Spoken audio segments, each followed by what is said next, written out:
ઓમ શ્રી ગણેશાય નમઃ. જય શ્રી કૃષ્ણ મિત્રો. આજે આપણે સાંભળીશું કે એવું કઈ વસ્તુ છે જેને દાન કરવાથી મૃત્યુ પણ ટળી જાય છે. આ ખૂબ જ સરસ મજાનો જ્ઞાનવર્ધક વિડીયો છે મિત્રો. પૂરા ધ્યાનથી પૂરા અંત સુધી સાંભળજો.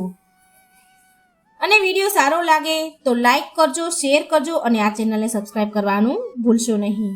ઓમ નમઃ શિવાય. હર હર મહાદેવ. કહેવાય છે કે મૃત્યુ એ પરમાત્મા દ્વારા નિયુક્ત કરવામાં આવેલું એવું કાર્ય છે જેને તો કોઈ લોભથી લોભાવી શકે નહીં, જેને કોઈ કિંમતી વસ્તુથી ખરીદી શકાય નહીં, જેને ના કોઈ શસ્ત્રથી ડરાવી શકે કે ના કોઈ એના કોઈ લોજિકથી ભ્રમિત કરી શકે. મૃત્યુ જીવનનું અટલ સત્ય છે. જ્યારે તેનો સમય આવે છે ત્યારે તે આવી જ જાય છે. તે સમયે ગમે તેટલો લોભ દેખાડો, તાકાત દેખાડો, ગમે તેવું તમારું પદ હોય, પ્રતિષ્ઠા હોય, એનો ઉપયોગ કરો, છતાં પણ તમે મૃત્યુને ટાળી શકો નહીં. ગમે એટલા જ્ઞાનથી એને ભટકાવવાની કોશિશ કરી લો, છતાં પણ તેનાથી એક શ્વાસ પણ વધારે નહીં જીવી શકો. એ તમને લઈને જ જશે. એ જ આ વાર્તામાં આપણે જાણીશું કે એવું કયું કાર્ય છે કે જેનાથી મૃત્યુ ટળી જાય છે.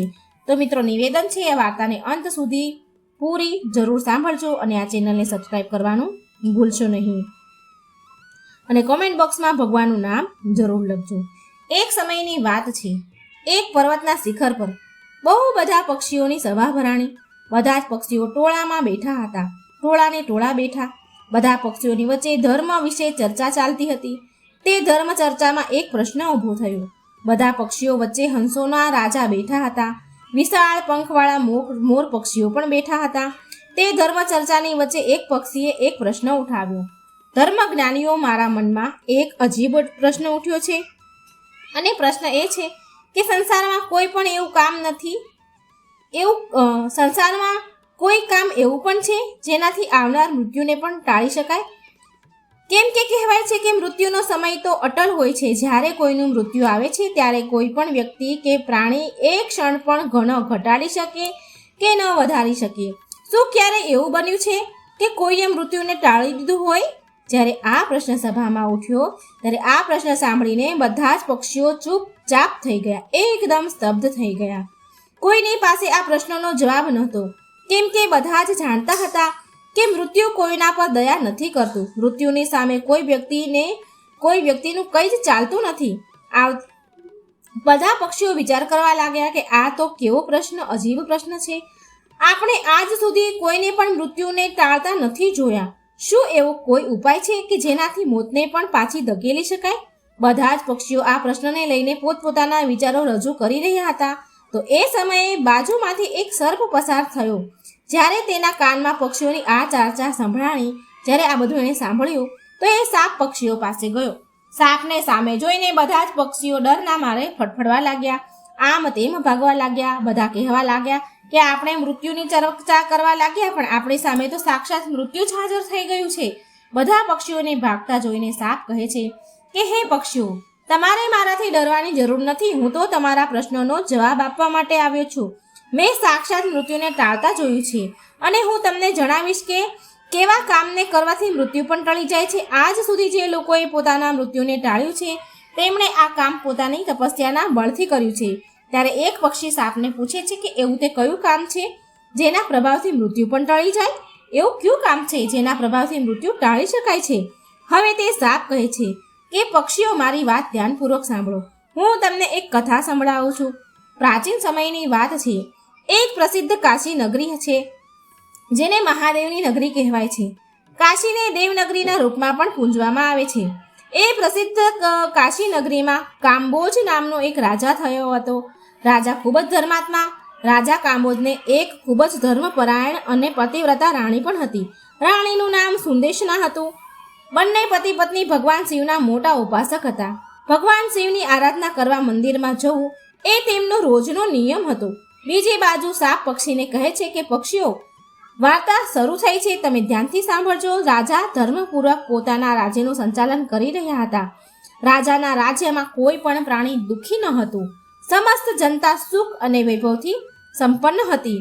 ચારેય બાજુ આનંદ કિલોલ જ હતું. ખુશીથી લોકો જીવતા. એક જ ઘાટ પર ગાય અને સિંહ પાણી પીતા હતા. આ બાજુ સાપ પક્ષીઓને સંભળાવે છે કે હે પક્ષીઓ, આ પ્રકારે ધીરે ધીરે સમય પસાર થયો, પરંતુ રાજાને તે કોઈ સંતાન હતું નહીં. રાજાનું આયુષ્ય હવે પૂરું થવા આવ્યું હતું. તેમની ઉંમર થઈ. તેમના ઘરમાં હજુ પણ કોઈ બાળકનો જન્મ થયો નહીં. એક દિવસની વાત છે કે મહારાજ કાંબોજ કાશીનગરીની એક પ્રસિદ્ધ શેરીમાં પસાર થઈ રહ્યા હતા. ત્યારે બીજી બાજુથી સવારમાં એક કચરા વાળવાવાળા, ઝાડુ વાળવાવાળા પતિ પત્ની ગલીમાં શેરીમાં કચરો સાફ કરી રહ્યા હતા. જ્યારે તે બંનેએ સામેથી રાજાને આવતા જોયો તો બંને પતિ પત્નીએ મોઢું ફેરવી નાખ્યું. એ બંનેનો આવો વ્યવહાર જોઈને રાજા કાંબોજને ગમ્યું નહીં. મહારાજ તે સમયે તો ભગવાન શિવની પૂજા કરવા માટે મંદિર જઈ રહ્યા હતા, માટે એ કંઈ બોલ્યા નહીં, એ બંનેને કંઈ કહ્યું નહીં. પરંતુ જ્યારે તે રાજ દરબારમાં આવ્યા ત્યારે તેમણે પોતાના એક સૈનિકને મોકલીને કહ્યું કે તમે જાઓ અને પેલા કચરા વાળવાવાળા પતિ પત્નીને મારા દરબારમાં બોલાવી લાવો, તેની સાથે મારે થોડી વાત કરવી છે. એ સૈનિક કચરો વાળવાવાળાને ત્યાં, ગલીઓ શેરીઓ સાફ કરનાર કચરાવાળાને ત્યાં ગયો અને જેણે મહારાજને જોઈને મોં ફેરવું લીધું હતું, સૈનિક તેને એ બધી વાત જણાવે છે. ત્યાં અમને કહ્યું કે તમને રાજા દરબારમાં બોલાવે છે. તે ઝાડુ વાળનાર વ્યક્તિ મનમાં વિચારે છે કે રાજાનો તો આદેશ છે, માટે જવું તો પડશે, ટાળી શકાય તો નહીં, એટલા માટે જવું પડશે. પરંતુ પુત્રહીન રાજાનું મોં જોવું ખૂબ જ ખરાબ કહેવાશે. તે ઝાડુ મારનાર વ્યક્તિ એ સૈનિક સાથે રાજાના દરબારમાં તો પહોંચી જાય છે. થોડા સમય બાદ મહારાજના દરબારમાં જઈને તે ઊભો થઈ જાય છે અને મહારાજાને દંડવત પ્રણામ કરે છે. મહારાજ કહેવા લાગે, અરે ભાઈ, મને એક વાત જણાવ. આજે પ્રાતઃકાળે હું જ્યારે ભગવાન શિવના મંદિરે જતો હતો ત્યારે તમે બંનેએ પતિ પત્નીએ મને જોઈને મોં કેમ ફેરવી લીધું? તે વ્યક્તિ ખૂબ જ નિર્ભય હતો અને તે કહેવા લાગ્યો કે મહારાજ, ભલે તમે મને મૃત્યુ દંડ આપી દો, તે છતાં પણ મને કોઈ જ વાંધો નથી, પરંતુ હું સત્ય જ કહીશ. હે મહારાજ, તમારે ત્યાં તો પરમ વિદ્વાન અને શ્રેષ્ઠ ઋષિગણ અને રાજ પુરોહિત હાજર છે. જો હું ખોટું બોલું તો તમે તેમને પૂછી લેજો. સવારમાં કોઈ તમારું મોં જોઈ લે તો તેનો આખો દિવસ ખરાબ થાય, કેમ કે તમે સંતાનહીન છો, તમારે સંતાન નથી, તમે વાંજ્યા છો, એટલા માટે મેં તમને જોઈને મોં ફેરવી લીધું હતું.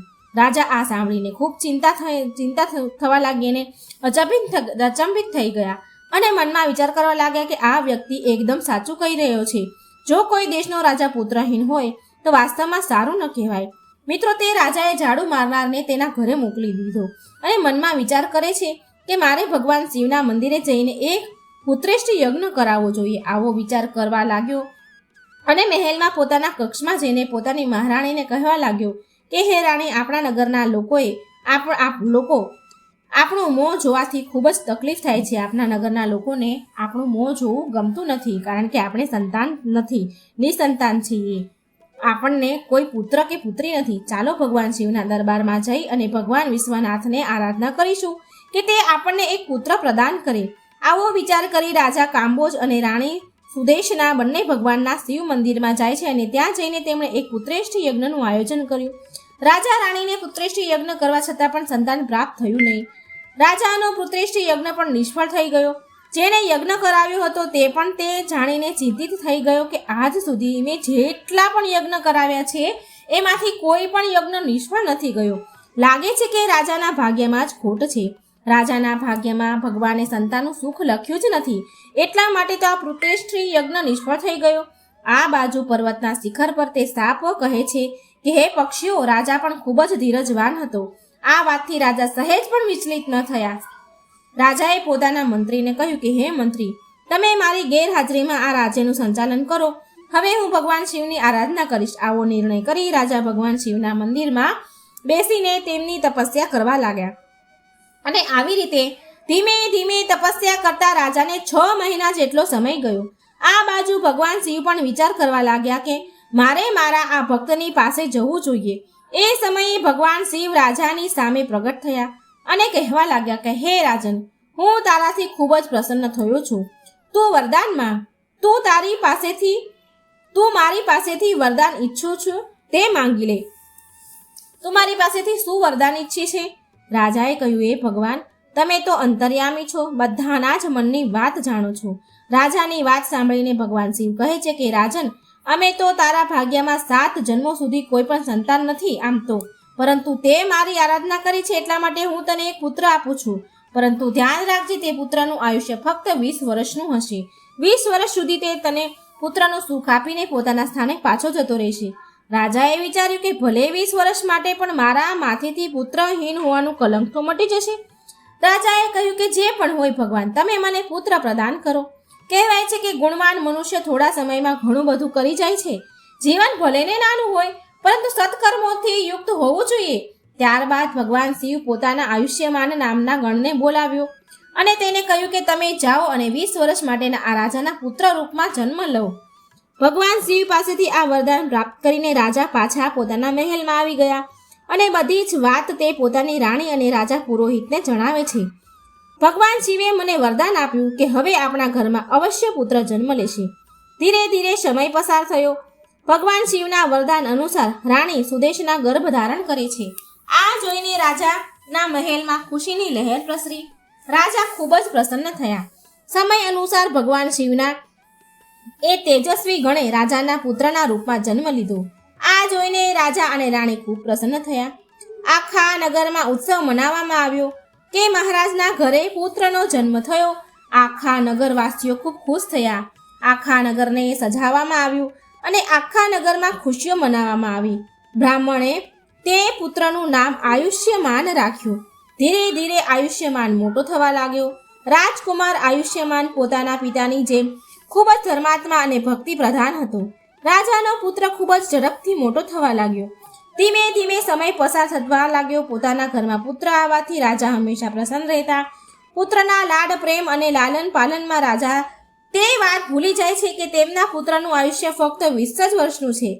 જ્યારે તે પુત્રની ઉંમર 14 વર્ષની થઈ ત્યારે તે જ સમયની વાત છે કે બીજા એક રાજ્યનો રાજા હતો ચંદ્રસેન. રાજા ચંદ્રસેનને એક પુત્રી હતી જેનું નામ ચંદ્રલતા હતું. ચંદ્રલતા રૂપ અને યૌવનમાં ઇન્દ્રની અપ્સરાઓ જેવી હતી.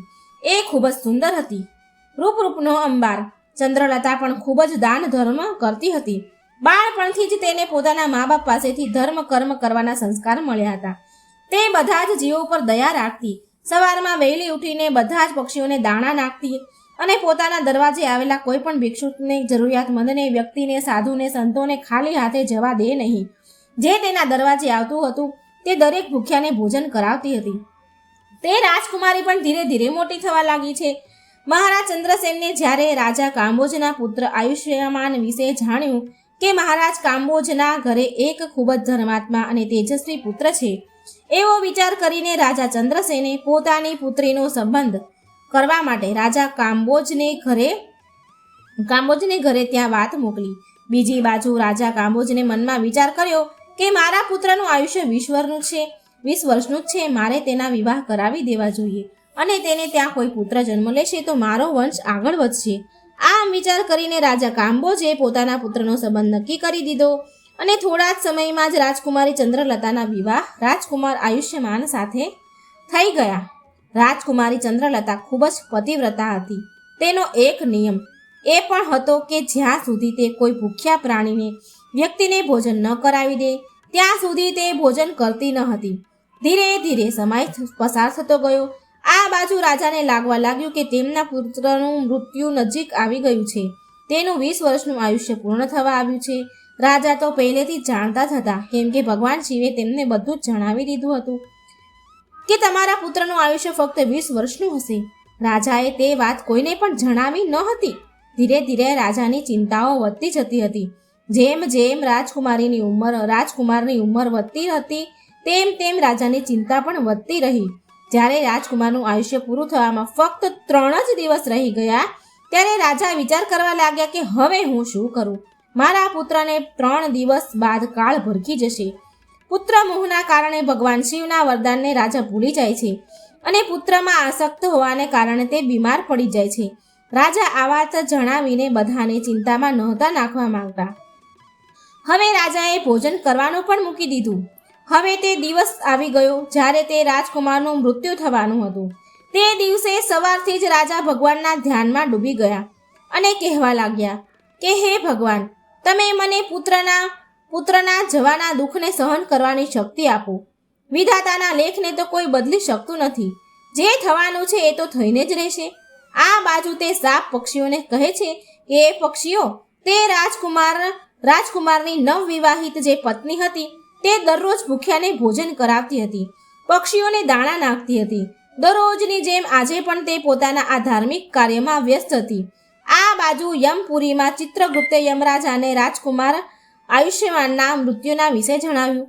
યમરાજે તરત જ પોતાના દૂતોને આદેશ આપ્યો અને કહ્યું કે જાઓ, અત્યારથી 1.5 કલાક પછી રાજકુમાર આયુષ્યમાનના પ્રાણ તેના શરીરમાંથી કાઢીને લાવવાના છે. રાજકુમાર આયુષ્યમાનના પ્રાણ તમે એવી રીતે આમ જ નહીં કાઢી શકો. એના માટે તમારે એક સાપની પાસે જઈને રાજકુમારના મૃત્યુ માટે તેને પ્રેરિત કરવું પડશે, કેમ કે તે રાજકુમારનું મૃત્યુ સર્પ કરડવાને કારણે થશે. કોઈ સાપ તેને કરડશે ત્યારે જ તેના પ્રાણ હરી શકાશે. યમરાજાએ પોતાના દૂતને કહ્યું, ચાલો હવે ઉતાવળ કરો અને 1.5 કલાકની અંદર જ એના પ્રાણ લઈ આવવાના છે. યમરાજાની આજ્ઞા મેળવીને 2 યમદૂતો રાજકુમારના આયુષ્યમાનના પ્રાણ લેવા માટે નીકળી ગયા.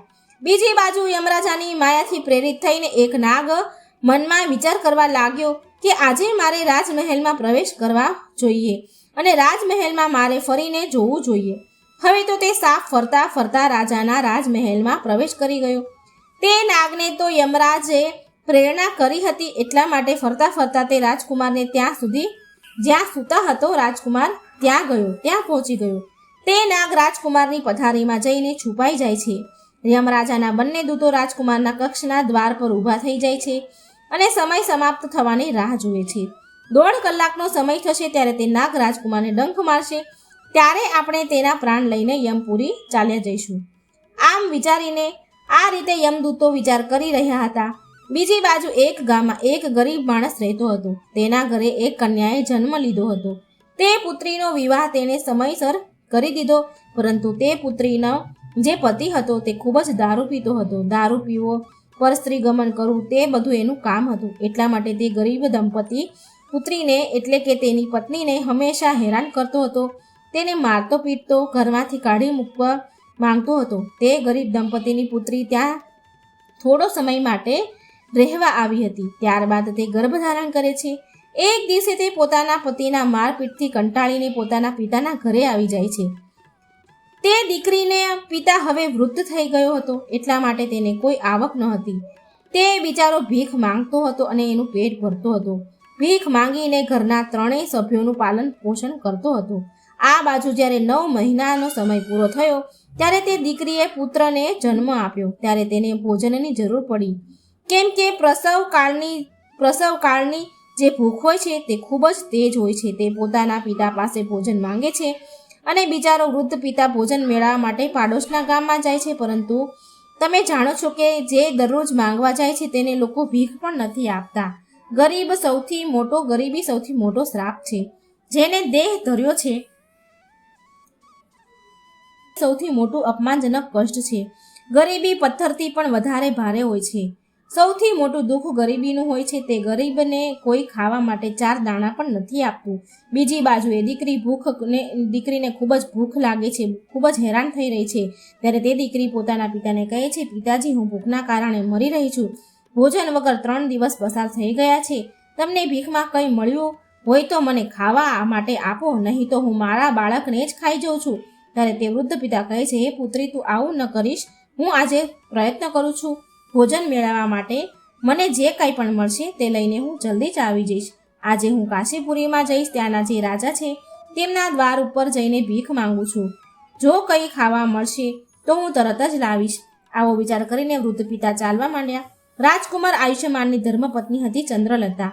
તે દરરોજ ગરીબોને ભોજન આપતી. તે દિવસે મહારાજ તો બીમાર હતા. પોતાના પુત્રની ચિંતાના કારણે તે બીમાર થઈ ગયા. એટલા માટે આજે તેણે કોઈ ભોજનનું વિતરણ કર્યું નહીં, પરંતુ તેણે પોતાના પતિ માટે જે ભોજન બનાવ્યું હતું તેમાં ઘણા પ્રકારના વ્યંજન મૂકીને ભોજનનો થાળ તૈયાર કરીને રાખ્યો હતો. તે તેનો પતિ આવશે અને તેમને ભોજન કરાવશે. પરંતુ એટલામાં જ તે વૃદ્ધ પિતા મહેલના દરવાજે પહોંચી ગયા. ભીખ માંગવા આવ્યા હતા એ. આ બાજુ રાજકુમારી ચંદ્રલતા અને તે વૃદ્ધ ગરીબ માણસ દેખાય છે. એ ગરીબ વૃદ્ધને જોઈને તેમને દયા આવી ગઈ. તે વૃદ્ધ પિતાએ તેમની તરફ જોઈને કહ્યું કે બહેન, જો મને અત્યારે થોડું ભોજન મળી જાય તો તમારું ખૂબ જ અહેસાન છે, તમારો ખૂબ જ આભાર થશે. રાજકુમારે જોયું કે આ કોઈ ગરીબ માણસ છે અને મારી પાસે ભોજન માંગી રહ્યો છે. ભોજન તો મેં મારા પતિ માટે બનાવ્યું છે. જો હું આને ભોજન આપી દઈશ તો મારા પતિ શું જમશે? પછી તેને વિચાર્યું કે મારા પતિ તો હજુ આવ્યા પણ નથી. તે પોતાના બીમાર પિતા પાસે બેઠા છે, ત્યાં સુધી હું આ ભોજન આ ગરીબ વ્યક્તિને આપી દઉં. મારા પતિ આવી જશે ત્યારે હું તેમને બીજું ભોજન બનાવી આપીશ. આમ વિચાર કર્યો અને રાજકુમારી ચંદ્રલતાએ તે ભોજન પોતાના પતિ માટે જે બનાવ્યું હતું તે 36 પ્રકારના વ્યંજનોને સજાવેલી થાળી એ ગરીબ વૃદ્ધ માણસને આપી દીધી. વૃદ્ધ માણસ તે ભોજન લઈને ચાલ્યો જાય છે.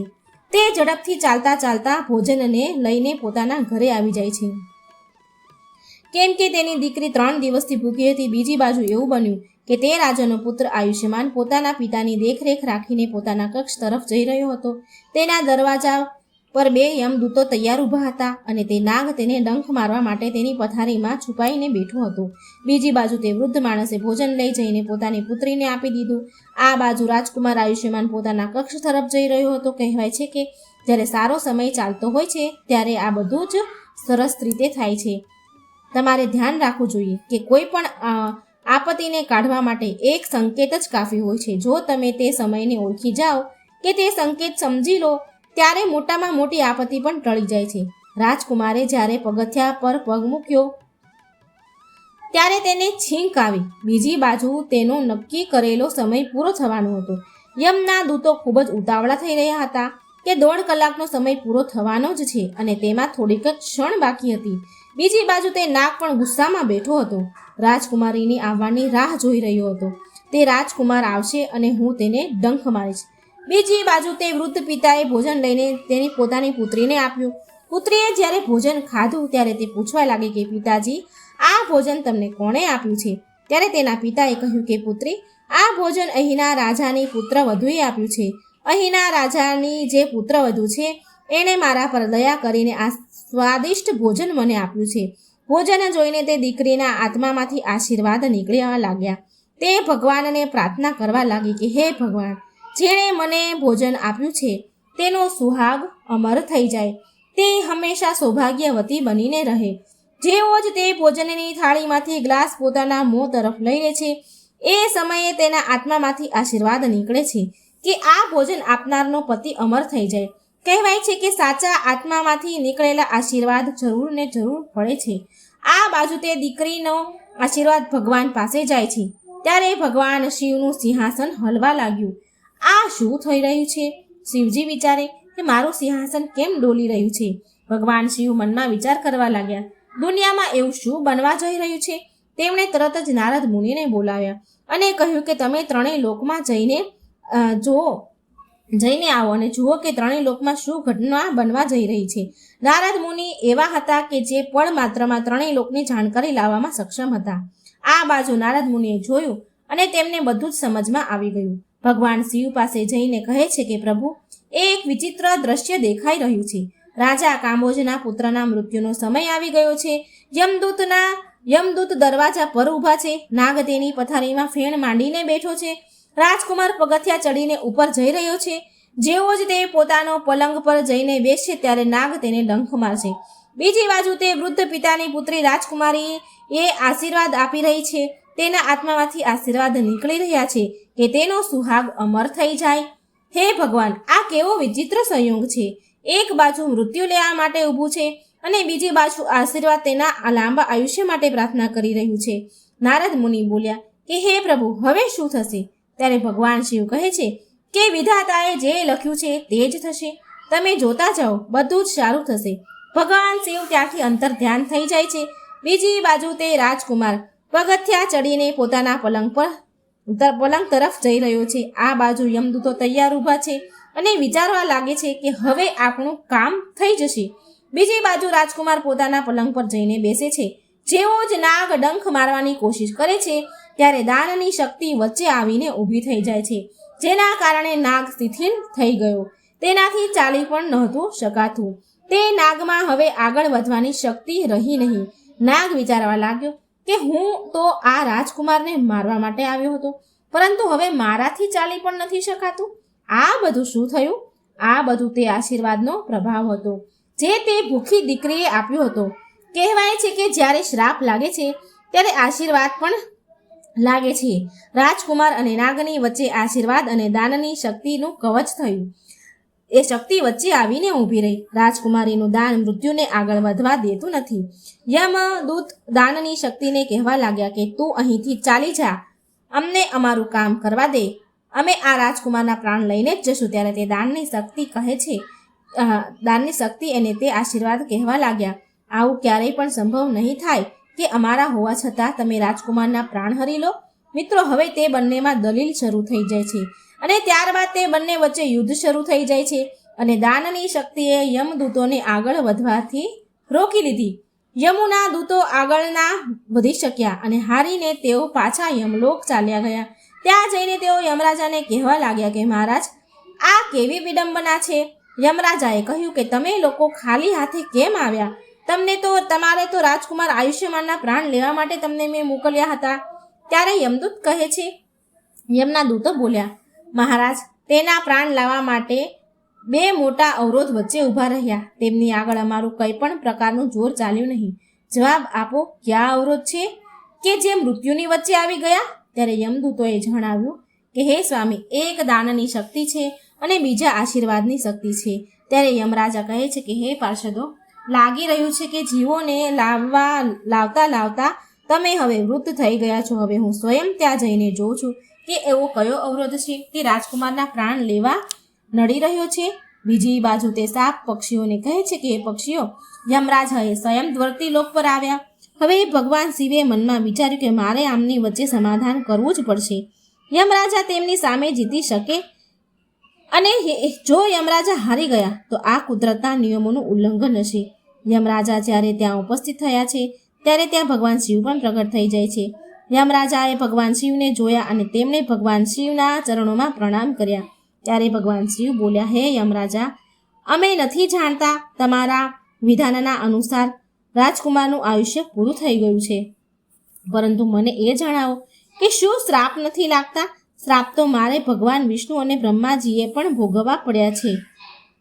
શું તમે શ્રાપના કારણે મૃત્યુલોકમાં વિદુરજીના રૂપમાં જન્મ નહોતો લીધો? જણાવો, તમે શા માટે અવતાર ધારણ કર્યો હતો? ત્યારે યમરાજા કહેવા લાગ્યા કે હે પ્રભુ, એ તો મારે ઋષિના શ્રાપનું માન રાખવાનું હતું. ત્યારે ભગવાન શિવજી બોલ્યા કે તમે જ્યારે એક શ્રાપનું માન રાખી શકો છો તો તે જ પ્રમાણે કોઈના આત્મામાંથી નીકળેલા આશીર્વાદનું પણ માન રાખી શકો છો. એને તમે કેવી રીતે નિષ્ફળ કરી શકો? યમરાજા ભગવાન શિવને કહે છે કે હે પ્રભુ, હવે તેનો ઉપાય તમે જ કરો. ત્યારે ભગવાન શિવ બોલ્યા કે તમે આ રાજકુમારનું આયુષ્ય 100 વર્ષનું કરી દો અને 100 વર્ષ પછી તમે તેને લઈ જજો. હવે આ દાનની શક્તિ અને આશીર્વાદના કારણે તેને મૃત્યુને જીતી લીધું છે. હવે ભગવાન શિવના કહેવા પર યમરાજાએ કુદરતના નિયમોમાં પરિવર્તન કર્યું અને તેના આયુષ્યમાનને વધારીને 100 વર્ષનું આયુષ્ય કરી દીધું. ત્યારબાદ યમરાજા યમલોકમાં પાછા પહોંચી ગયા. આ બાજુ રાજકુમાર આયુષ્યમાનનું આયુષ્ય 100 વર્ષનું થયું. એક ભૂખ્યાને ભોજનનું દાન આપવા પર મૃત્યુ પણ ટળી ગયું. આ માટે જ કહેવાય છે કે મનુષ્યના સારા કર્મો, પરોપકાર, પરસેવા મૃત્યુને પણ ટાળવાનું સામર્થ્ય રાખે છે. પરંતુ આપણે એ જોવું જોઈએ કે જેને આપણે કોઈ પણ વસ્તુનું દાન આપી રહ્યા છીએ તે લાયક હોવો જોઈએ, દાન મેળવવા યોગ્ય હોવો જોઈએ. જો તમે સુપાત્રને દાન આપો છો તો તેવા દાનની સામે મૃત્યુ પણ હારી જાય છે. જો તમે કોઈને સેવા કરીને તેના મુશ્કેલ સમયમાં કામ આવીને તેને મદદ કરો છો અને જો તમે કોઈના આશીર્વાદ મેળવો છો તો તે આશીર્વાદ મૃત્યુને પણ ટાળી શકે છે. દાન અને આશીર્વાદની શક્તિ ખૂબ જ પ્રબળ હોય છે. તે શક્તિથી મોટામાં મોટું સંકટ ટળી જાય છે. બીજી બાજુ શિખર પર બેઠેલા એ સાપ પક્ષીને કહે છે કે પક્ષીઓ, હું તે જ સાપ છું જે યમરાજાની પ્રેરણાથી એ રાજકુમારને ડંખ મારવા માટે ગયો હતો. હું તે દિવસે દાનની અને આશીર્વાદની શક્તિને સમજી ગયો હતો. તે દિવસથી આવીને હું આ પર્વત પર ભગવાનનું ધ્યાન કરી રહ્યો છું.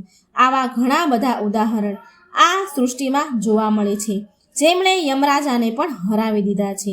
ત્યારબાદ તે સાપ બોલ્યા, હે પક્ષીઓ, આ રીતે આ વાર્તા સમાપ્ત થઈ છે.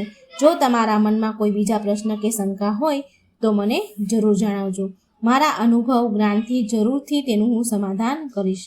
તો મિત્રો, દર્શક મિત્રો, આપણે આ કથા પરથી આપણને બોધ મળે છે કે આપણે જીવનમાં હંમેશા સારા કર્મ અને ભગવાનની ભક્તિ કરવી જોઈએ. જરૂરિયાતમંદ લોકોને, ભૂખ્યા લોકોને મદદ જરૂર કરવી જોઈએ. ભૂખ્યાને ભોજન જરૂર કરાવવું જોઈએ. આવા સત્કર્મો કરવાથી જો કદાચ કોઈના અંતરના આત્મામાંથી આશીર્વાદ મળી જાય ને તો ગમે તેવા મોટા સંકટો હોય તો પણ તે ટળી જાય છે. સાથે સાથે મૃત્યુ જેવું મહાસંકટ પણ ટળી શકે છે. તો મિત્રો, આજની આ વાર્તા જો તમને સારી લાગી હોય તો વિડીયો લાઈક અને શેર જરૂર કરજો. જય શ્રી કૃષ્ણ. રાધે રાધે. Thank you.